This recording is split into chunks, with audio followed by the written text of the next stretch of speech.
Hello everyone. आज जो हमारा टॉपिक है that is the social responsibility towards different groups.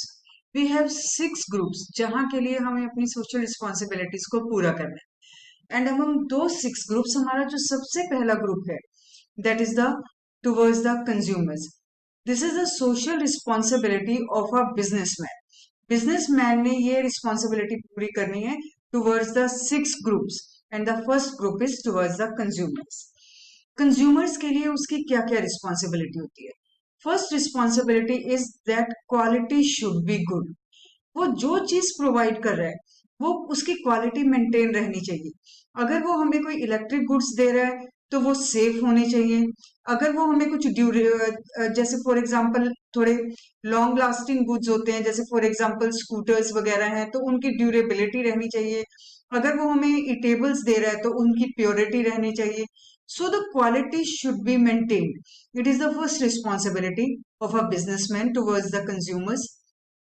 और क्वालिटी के साथ साथ उन चीजों को उसने उसे रिजनेबल प्राइस पे भी देना है।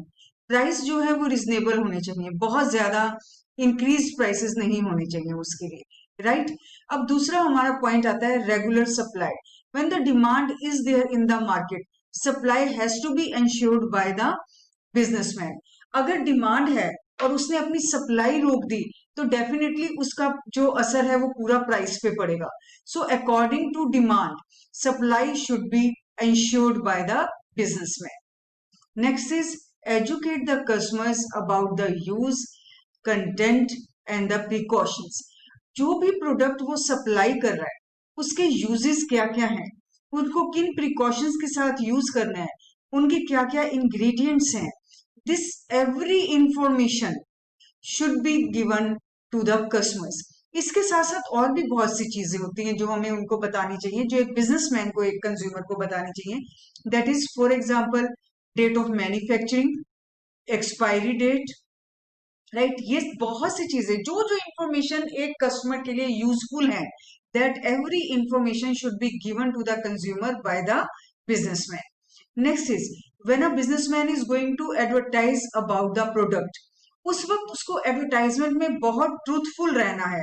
उसको एग्जेगरेट नहीं करना उसकी क्वालिटीज को, क्योंकि कई एडवर्टीजमेंट हम देखते हैं वो हर क्वालिटी को इतना एग्जेगरेट करते हैं कि उसको प्रोडक्ट को जब हम यूज करने लगते हैं तो वो कहीं नहीं ठहरता, लेकिन अपनी एडवर्टीजमेंट में वो इतना हाइप करके बताते हैं, हाइप देके बताते हैं अपने प्रोडक्ट की क्वालिटीज को, कि जो एक कंज्यूमर को एनकरेज करता है उन गुड्स को परचेज करने के लिए।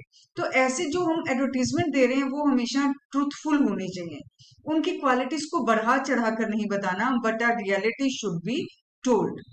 Next is fair trade practice. Fair trade practice में बहुत सारी चीजें आती हैं। First is adulteration should not be there. Adulteration का मतलब उसमें कुछ गलत मिलावट ना हो, ब्लैक मार्केटिंग ना हो, राइट? और उसके साथ साथ जो वेट है, मेजर्स है, वेट और मेजरमेंट प्रॉपर होना चाहिए। ब्लैक मार्केटिंग नहीं होनी चाहिए, एडल्ट्रेशन नहीं होनी चाहिए, वेट प्रॉपर होना चाहिए उस चीज का। So this is the fair trade practices. Next is handle the consumer complaints. If the consumer are facing any problem regarding the product, तो बिजनेसमैन को एक प्रॉपर प्लेटफॉर्म देना चाहिए कंज्यूमर को, ताकि वो वहां पे रिप्रेजेंट कर सके अपनी प्रॉब्लम को, और रिप्रेजेंट करे और वहां पे उसकी जो कंप्लेंट है उसको सुना भी जाए। सो opportunities should be given to the consumers where they can represent themselves and their complaints can be heard by the businessman. Next है, जो businessman product provide कर रहा है, it should not depend upon the wish of businessman. Wish of consumer should be considered. Wish, need, demand. जो चीज consumer को चाहिए उसको हमने प्रोड्यूस करना है। ये चीजें कभी भी बिजनेसमैन की विश पे डिपेंड नहीं करनी चाहिए, ये हमेशा कंज्यूमर की नीड के हिसाब से ही डेवलप की जानी चाहिए। So all these are the responsibility of a businessman towards the consumers. Quality good होनी चाहिए और रिजनेबल प्राइस पे हमें गुड्स को मिलना चाहिए। सेकंड इज सप्लाई भी रेगुलर होनी चाहिए। Whenever the demand is there, supply should be ensured. जो कस्टमर्स हैं उनको प्रोडक्ट से related every essential information should be given. What are the ingredients, what are the use, what are the precautions, what is the manufacturing date, what is the expiry date. उसके ऊपर जो हमारे quality marks भी होने चाहिए. So every information should be given to them. उसके बाद advertisement पूरी रियल होनी चाहिए. It should be truthful.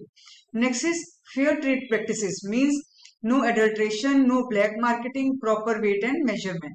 Next is handle the consumer complaints, ताकि जो अगर कोई प्रॉब्लम आ रही है किसी कंज्यूमर को उस प्रोडक्ट से रिलेटेड, या उसमें कोई प्रोडक्ट की उसको एस्टेब्लिशमेंट पूरी तरह से नहीं आती, उसको यूज करना नहीं आ रहा है, उसमें कोई मैकेनिकल डिफेक्ट आ गया है, तो उससे रिलेटेड उस कंप्लेंट को डील किया जाए बिजनेसमैन के द्वारा.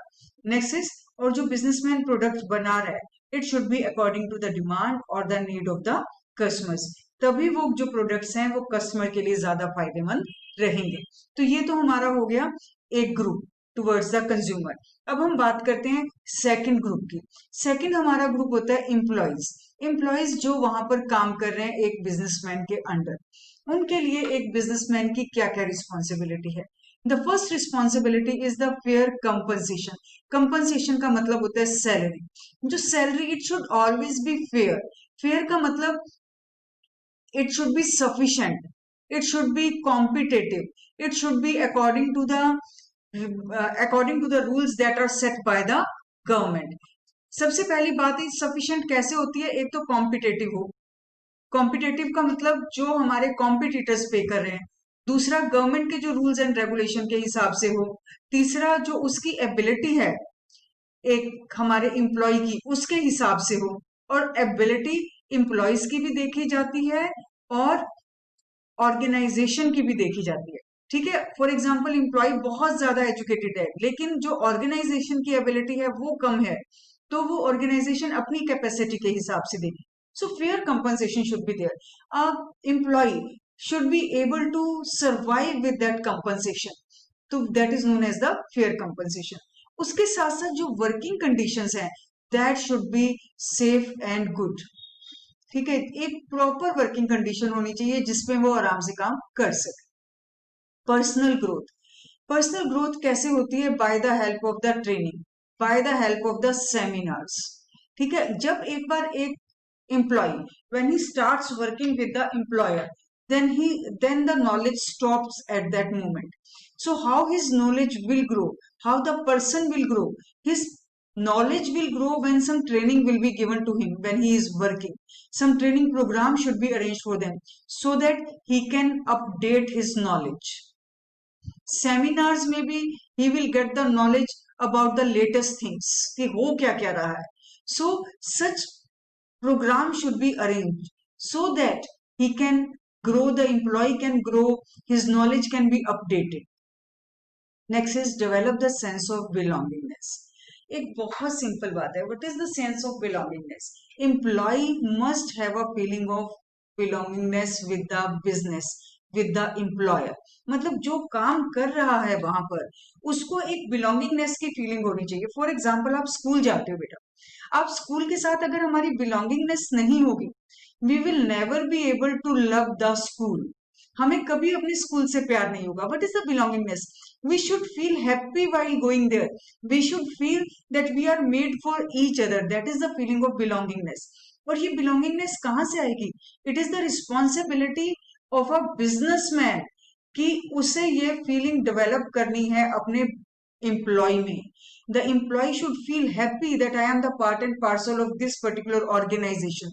So this is the responsibility of a businessman, that his employee must have a sense of belongingness. और वो तभी होता है जब employee के साथ concerned है, उसकी नीड्स के लिए concerned है, उसकी प्रॉब्लम्स के साथ concerned है, उसकी सैलरी के साथ concerned है, तो अपने आप एम्प्लॉय में फीलिंग ऑफ बिलोंगिंगनेस आ जाती है. He will feel attached with the employer, with the business. He will put all the efficiency for the employer because he knows that my employer is concerned with me. Okay, so now the next point is provide other incentives. यहाँ पे हमने बात की थी first point में compensation means salary हमें proper देनी है for his efforts for his services that he is giving to the organisation. यहाँ हम बात कर रहे हैं other incentives means other facilities. कौन कौन सी हम उनको और फैसिलिटीज दे सकते हैं in addition to the salary? That is the housing facility can be given to them, education facility for their children can be given to them. उसके बाद उनको हम रिटायरमेंट के बेनिफिट्स दे सकते हैं, सो that they should feel safe that when I will retire then definitely some monetary benefits will be given to me, some money security will be with me, insurance उनको दे सकते हैं against any accident। so these are the facilities that can be given to them, right? ये तो हमारे हो गए employees के लिए। इससे पहले हमने कर लिए थे, हमने किए थे जो कस्टमर्स के लिए, उसके बाद हमने किए एम्प्लॉयज के लिए। अब जो हमारा थर्ड ग्रुप आता है that is related with the share holders. Investors, share holders and owners, ये एक ही चीज है बेटा। इन्वेस्टर्स कौन है? जिन्होंने शेयर्स परचेज किए, ठीक है, और जिन्होंने शेयर्स परचेज किए they are known as the share holders, और जिन्होंने शेयर्स परचेज किए they are also known as the owners, because in a company share holders are the owners. ठीक है, तो यहाँ पे हम उनकी बात कर रहे हैं कि जिन्होंने पैसा लगाया, जो हमारे शेयर होल्डर्स हैं, जो हमारे ओनर्स हैं, उनके लिए एक बिजनेसमैन की, एक कंपनी की क्या क्या रिस्पॉन्सिबिलिटी है। तो इन इन्वेस्टर्स के लिए, शेयर होल्डर्स के लिए हमारी सबसे पहली रिस्पॉन्सिबिलिटी, हमारी का मतलब एक बिजनेसमैन की सबसे पहली रिस्पॉन्सिबिलिटी क्या है? Safety of the investment, right? कि जो उसने इन्वेस्ट किया है पैसा, that should be safe. For example, मैंने किसी कंपनी में 50,000 रुपीज के शेयर्स परचेज कर लिए, so what will be the first preference of the investor? उसको ये लगेगा कि सबसे पहले तो मेरे ये पैसे सेफ रहे, ठीक है, 50,000 रुपए के 50,000 सेफ रहे, ठीक है, और साथ साथ उसकी एप्रिसिएशन भी हो। इन फ्यूचर जब मैं ये पैसे वापस लूं, मैं अपने शेयर्स को सेल करूं, तो इन 50,000 का मुझे 60,000 मिले सेल करने पे, ऐसा ना हो कि ये 50,000 मुझे 45,000 के सेल करने पड़े, ठीक है। तो पहला तो यह है कि सेफ्टी रहे, एटलीस्ट इसमें डेप्रिसिएशन नहीं होना चाहिए। That is the responsibility of a businessman कि उसकी इन्वेस्टमेंट हमेशा सेफ रहे। और दूसरी उसकी जो रिस्पॉन्सिबिलिटी है कि वो एप्रिसिएशन रहे उसमें, दैट इन फ्यूचर अगर वो हम उन शेयर्स को कहीं सेल करने जाएं तो वो 50,000 की उसकी वैल्यू और इंक्रीज हो चुकी हो और उससे ज्यादा अमाउंट रियलाइज हो सके, ठीक। और इसके साथ साथ एक पॉइंट और समझिए, that is the regular returns to investors. अगर 50,000 रुपीज के शेयर्स परचेज किए हैं तो हर year they need, the investors need regular returns. जैसे फॉर एग्जाम्पल, अगर हमने कहीं पे लोन लिया हुआ होता है, हमने 50,000 का लोन लिया है कहीं से और उसके ऊपर हम इंटरेस्ट पे कर रहे होते हैं, ठीक है, या कंपनी ने कहीं से लोन लिया है तो वो उसके ऊपर इंटरेस्ट पे करती है। इसी तरह से जो शेयर कैपिटल आएगी, उस शेयर कैपिटल के ऊपर कंपनी डिविडेंड को पे करती है, ठीक है। तो जो हम शेयर कैपिटल्स को, शेयर होल्डर्स को जो हम रिटर्न देते हैं, that is known as a dividend, ठीक है। जैसे लोन के ऊपर हम जो देते हैं returns, that is known as interest. तो जो शेयर्स के ऊपर दिया गया रिटर्न है, that is the dividend. Share holders want that they may get a regular returns on their investment। उन्होंने अपनी 50,000 रुपीज लगा दिए हैं, हर साल उन्हें कुछ रिटर्न मिलता रहे। It can be 10%, it can be 12%, at least returns उनके एंश्योर्ड हों। उसके बाद give true information about the company's financial position.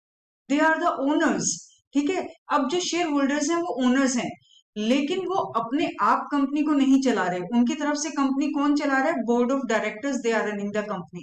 So this is the next responsibility, that they may get all the real information regarding the financial position of the company। और उसके बाद जो हमारा point आता है, that is participation in management। Whenever something important is, otherwise they have their representative, they have elected the board of directors, but if something important is going to be done, if some important decision has to be taken, at that time they should be given a opportunity where they can, जहां पे वो अपना रख सकें कि वो क्या सोचते हैं, वो क्या चाहते हैं। सब चीज दूसरों के हाथ में देने से कई बार बात नहीं बनती। sometimes they want to give their point of view also। so in decision making they should be given proper participation। why? Because they have invested the money. अब यहाँ पे एक चीज आप और ले लीजिए, सिर्फ शेयर होल्डर्स और ओनर्स की ही बात हम क्यों करें, हम तो बात कर रहे हैं यहाँ पे एक और पॉइंट है, दैट इज द इन्वेस्टर्स, जिसने भी पैसा लगा दिया। शेयर होल्डर्स हैं तो उनके तो हैं ही बोर्ड ऑफ डायरेक्टर्स, लेकिन और भी कई लोगों ने पैसा लगाया हुआ होता है। फॉर एग्जाम्पल किसी बैंक ने, किसी आउटसाइडर्स ने लोन दिया हुआ है अगर कंपनी को, तो they should also get opportunity in the decision making. In board of directors में इनके भी रिप्रेजेंटेटिव होते हैं, जो लोन गिवर्स हैं। अगर उन्होंने बहुत बड़ा अमाउंट पे दिया हुआ है इनको, कंपनी को, तो उनके रिप्रेजेंटेटिव भी कई बार बोर्ड ऑफ डायरेक्टर्स में रिप्रेजेंट करते हैं, so that their interest can be kept safe. Safe interest रखने के लिए उनको, कि जो उनकी लेनदारी है, देनदारी है, वो सेफ रहे। ऐसा ना हो कि कंपनी कोई फ्यूचर में ऐसा डिसीजन ले ले कि उनका पैसा भी वापस ना मिले। तो इसलिए उनको भी proper participation should be given in the decision making. तो अगर हम बात करें इस पॉइंट पे कि हमारे इन्वेस्टर्स के लिए, शेयर होल्डर्स के लिए और ओनर्स के लिए क्या क्या रिस्पॉन्सिबिलिटी है। पहले तो इन्वेस्टमेंट सेफ रहे, उसमें एप्रिसिएशन चाहे हो जाए, उसका डेप्रिसिएशन नहीं होना चाहिए, ठीक है। अब उसके बाद है रेगुलर रिटर्न्स मिलने चाहिए। उन्होंने पैसा लगाया है, 50,000 रुपए अगर उन्होंने इन्वेस्ट कर दिए हैं, they should get a regular returns. उनको हर साल उसके ऊपर कुछ अमाउंट मिलते रहना चाहिए, जैसे लोन के ऊपर हमें इंटरेस्ट मिलता रहता है, इसी तरह से शेयर होल्डर्स को भी डिविडेंड रेगुलरली मिलता रहना चाहिए। और उनको कंपनी की फाइनेंशियल पोजीशन के बारे में रियल कंप्लीट इंफॉर्मेशन होनी चाहिए। वाई?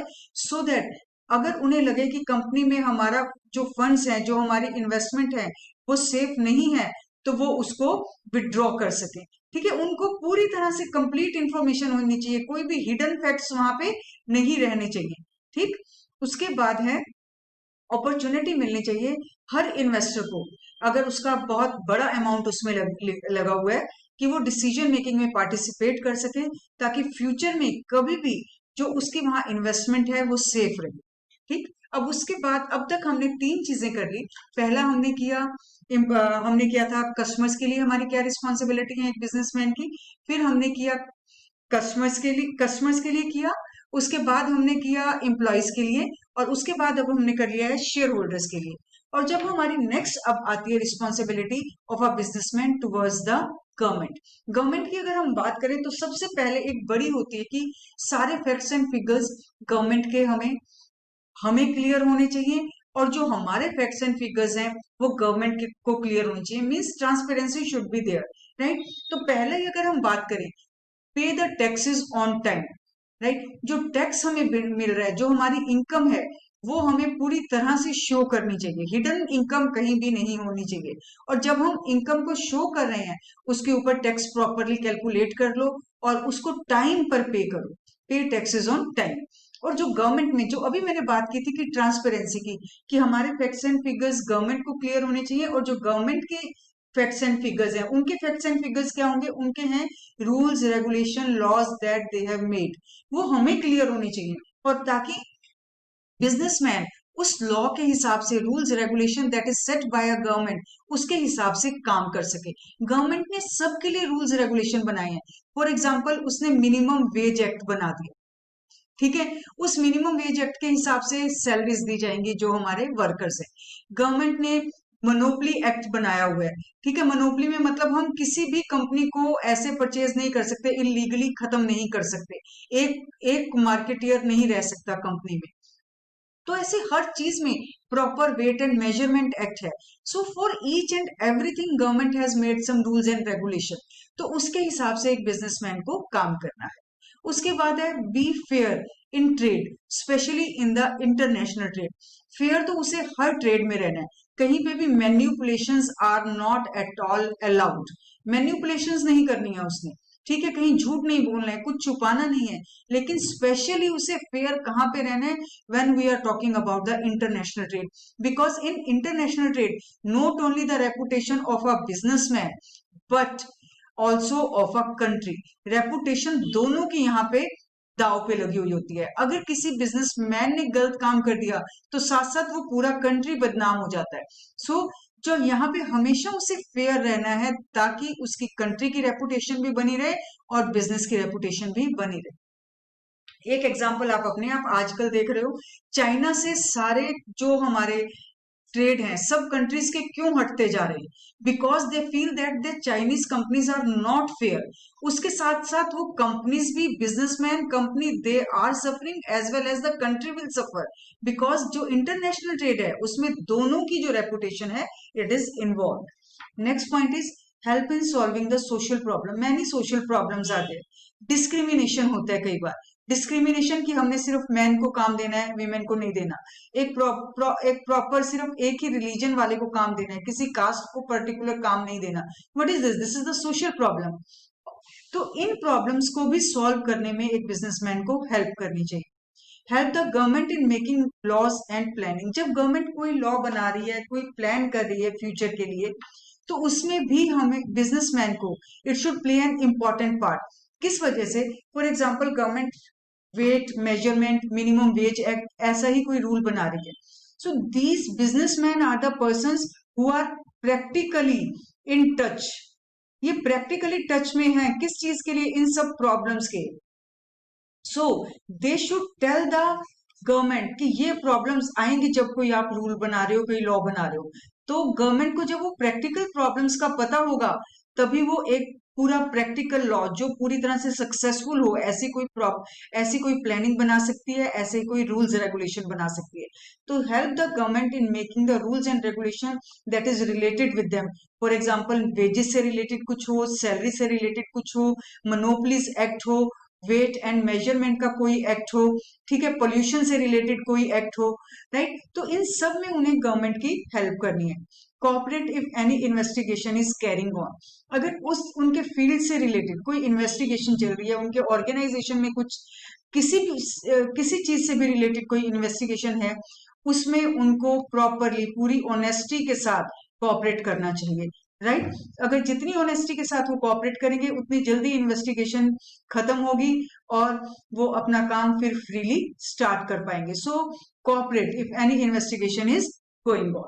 तो ये हमारे यहां तक पॉइंट हो गए गवर्नमेंट के लिए। अब चलते हैं हम नेक्स्ट पॉइंट की तरफ। अब जो नेक्स्ट कैटेगरी है जिसके लिए एक बिजनेसमैन को रिस्पॉन्सिबिलिटीज पूरी करनी है, that is towards the community. Community का मतलब सोसाइटी है बेटा, ठीक है। सोसाइटी के लिए उसे क्या क्या पूरा करना है? First of all this society, society एक बहुत, कम्युनिटी और society this is a wider term, इसमें सब कुछ इंक्लूड हो जाता है। तो सबसे पहले एनवायरमेंट है, it should be free from pollution. A lot of waste is there. जब भी कोई बिजनेसमैन काम कर रहा है, उसकी फैक्ट्री काम कर रही है, बहुत सारी वेस्ट होती है। तो हमें अपनी लैंड को, एयर को, वाटर को, उसको इस तरह से वेस्ट को अपनी ट्रीट करना है कि ताकि इन चीजों में पोल्यूशन कम से कम जाए। जो वेस्ट को ट्रीट करके उसे कहीं भी डिस्पोज करना है ताकि पोल्यूशन मिनिमाइज हो जाए। Next is provide the employment. Employment उसे अपने पूरी पीपल को प्रोवाइड करने की कोशिश करनी चाहिए। और जब वो इन लोगों को एम्प्लॉयमेंट प्रोवाइड करने की कोशिश कर रहा है, at that time weaker section should always be considered. ठीक है, एम्प्लॉयमेंट कईयों के पास नहीं होगी, लेकिन जो सबसे ज्यादा जरूरतमंद होते हैं वो कौन से होते हैं? Weaker section. So during the employment generation he must consider all those people who are really in need of the job, who really need some money.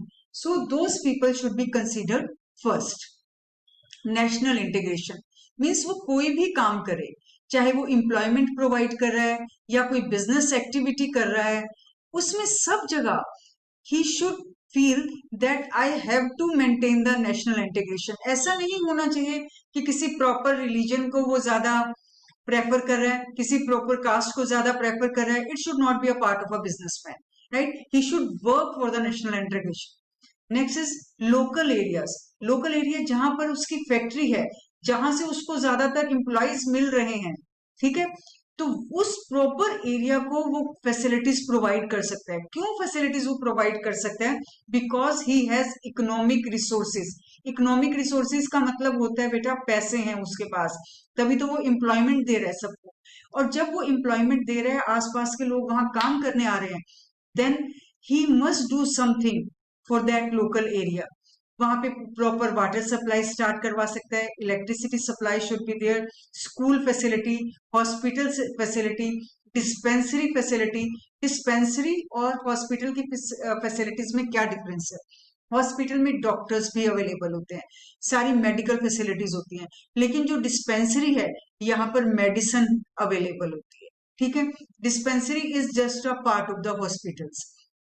These are the basic amenities that can be arranged by the businessman for the local area. Next point is, ये हो गया बेटा, weaker section को हर काम में उसे consider करना है, चाहे वो जॉब देने जा रहा है, चाहे वो फैसिलिटीज दे रहा है, everywhere he has to consider that which are the people that are really in need of the facilities or in this job. Next is provide the economic stability. Economic stability कैसे मिलती है? अगर किसी को job दी, job के साथ साथ definitely हम सैलरी तो दे ही रहे हैं, इस सैलरी को एक मिनिमम सैलरी सेट कर दो. ये नहीं है कि मिनिमम सैलरी से कभी हम कम दे रहे हैं, कभी ज्यादा दे रहे हैं. मिनिमम सैलरी भी हमें एक इकोनॉमिक स्टेबिलिटी देती है कि इतना पैसा तो कम से कम घर में आएगा. और उसके साथ साथ उसको जॉब श्योरिटी दो. Job surety means definitely you are going to have the job, you are not going to leave the job because आपके पास जॉब श्योरिटी है, आपको जॉब से नहीं निकाला जाएगा. विद और इसमें एक चीज और ध्यान में रखने वाली बात होती है, job security is always given with some conditions. ऐसे नहीं कि आप उसको कह दो कि हाँ आपकी जॉब सिक्योर है, राइट? उससे तो वो लोग उसका फायदा उठा सकते हैं. They may not be efficient, they can take the advantage of it. काम के लिए वो सिंसियर नहीं रहेंगे. So the job security should always be given with some conditions. लेकिन उन्हें इकोनॉमिक स्टेबिलिटी दो. जितनी उनकी इकोनॉमिक स्टेबिलिटी रहेगी उतना उनका माइंड स्टेबल रहेगा, और जितना माइंड स्टेबल रहेगा उतने वो लोग एफिशिएंटली काम करेंगे, राइट? सो अगर कोई नेगेटिव पॉइंट्स नहीं है, आपको वहां पे उनके साथ सब कुछ पॉजिटिव नजर आ रहा है, in that case economic stability should be given to them. Next point है preserve the social and cultural values. जहां पे हम काम कर रहे हैं उस जगह की, उस सोसाइटी की सोशल वैल्यूज क्या है, उसकी कल्चरल वैल्यूज क्या है, उसको हमेशा ध्यान में रखो. One should not go against the cultural values. अब आप एक सिंपल सा एग्जांपल लो, हर देश की कल्चरल वैल्यूज अलग है. हम इंडिया को यूएसए से कंपेयर नहीं कर सकते कल्चरल वैल्यूज में, सोशल वैल्यूज में. They have their own values, we have our own values. हम अपने पेरेंट्स को अपने साथ रखते हैं, अपने किड्स को तब तक अपने साथ रखते हैं जब तक वो कुछ ना बन जाए. ये हमारी सोशल और कल्चरल वैल्यूज है. सो दीज कल्चरल वैल्यू, ये तो मैंने एक पार्ट बताया. There are many social and cultural values and it has to be preserved by the businessman. उसको हमारी cultural values के against नहीं जाना है, social values के against नहीं जाना है. It is the social responsibility of a businessman that all these things, all these responsibility should be fulfilled by a businessman towards the community. Pollution free रखे, अगर पोल्यूशन हो रहा है तो मिनिमाइज रखें. एम्प्लॉयमेंट प्रोवाइड करे, एम्प्लॉयमेंट में हर चीज में जो भी वो फैसिलिटी दे रहा है उसमें वो वीकर सेक्शन को स्पेशल कंसीडर करे, नेशनल इंटीग्रेशन को और सोशल और कल्चरल वैल्यूज को मेंटेन करके रखे, राइट? और जब वो जॉब दे रहे हैं साथ साथ इकोनॉमिक स्टेबिलिटी भी दे, मींस जॉब सिक्योरिटी इंश्योर करे. If everything is positive, he feels that the workers are efficient, they are loyal, they are sincere, then advantage should not be taken from the employees or employer side. Economic stability should be ensured. अब हमारा जो last group है, this is the sixth group, towards the suppliers. कि suppliers के लिए एक businessman की क्या क्या रिस्पॉन्सिबिलिटी है. First of all, because he has supplied some material to the company, right? सबसे पहले तो उसे आप रेगुलर पेमेंट करो, टाइम पर उसकी पेमेंट करो, that is the first responsibility. और उसके साथ डीलिंग्स फेयर रखो. डीलिंग फेयर कैसे रखनी है? मतलब जितना उसने आपको मटेरियल सप्लाई किया उसकी पेमेंट टाइम पे करो. आप उसको मैन्युपुलेट मत करो, आप उससे झूठ मत बोलो कि आपका मटेरियल खराब था, आपको पेमेंट नहीं मिलेगी, टाइम पे नहीं आया. फेयर डीलिंग्स रखो हमेशा, राइट? फेयर डीलिंग्स जो होती हैं that goes for a longer period of time. आपकी जो बॉन्डिंग बनती है आपके सप्लायर्स के साथ, that is for always, right? जो स्मॉल स्केल सप्लायर्स हैं, that is the next responsibility. There are two types of suppliers. One is the big, second is the small. तो एक रिस्पॉन्सिबिलिटी बनती है that give protection to the small one. Big को तो already बहुत market मिला हुआ है, लेकिन अगर हम स्मॉल सप्लायर्स को एक मार्केट प्रोवाइड करेंगे, they will be safe, right, तो उनको असिस्ट करने की कोशिश की जानी चाहिए so that they can get some market, they can also survive in the market, they can compete with the big ones. और साथ साथ since they are the small ones, और चाहे वो हमारे लार्ज सप्लायर्स भी हों, if at any time they need some guidance regarding the quality of the product, हम उनको क्यों गाइड कर सकते हैं? क्योंकि हम उनका माल परचेज कर रहे हैं. We know that where they are lacking in the quality, we know where they are lacking in the services. जिस भी चीज में प्रॉब्लम आ रही है, हम सफर कर रहे हैं, राइट, और अगर हम उनको गाइड कर दें, they will become more efficient. तो इस तरह से जहां पे भी उन्हें गाइडेंस की जरूरत पड़े regarding the quality, regarding the services, ठीक है, उनको गाइड कर दो ताकि फ्यूचर में वो और ज्यादा एफिशिएंट हो जाए. सो this is the responsibility towards the suppliers. 6 groups हमने कर लिए हैं बेटा, देखिए आप ध्यान से. फर्स्ट हमारा था towards the consumers, second group हमारा था टुवर्ड्स द एम्प्लॉयज, थर्ड है हमारा towards the share holders and owners, next हमारा ग्रुप था टुवर्ड्स द गवर्नमेंट, ये हमारा फोर्थ था. टुवर्ड्स द कम्युनिटी और society, it is the fifth one, and last one is towards the suppliers. So yes, these are the social responsibilities that should be fulfilled for all the groups, right? तो आज हमारा ये वाला topic यहीं तक. We have done social responsibility for the 6 groups. ठीक है, next हम अपने वीडियो में लेंगे next topic. Keep watching. Thank you all.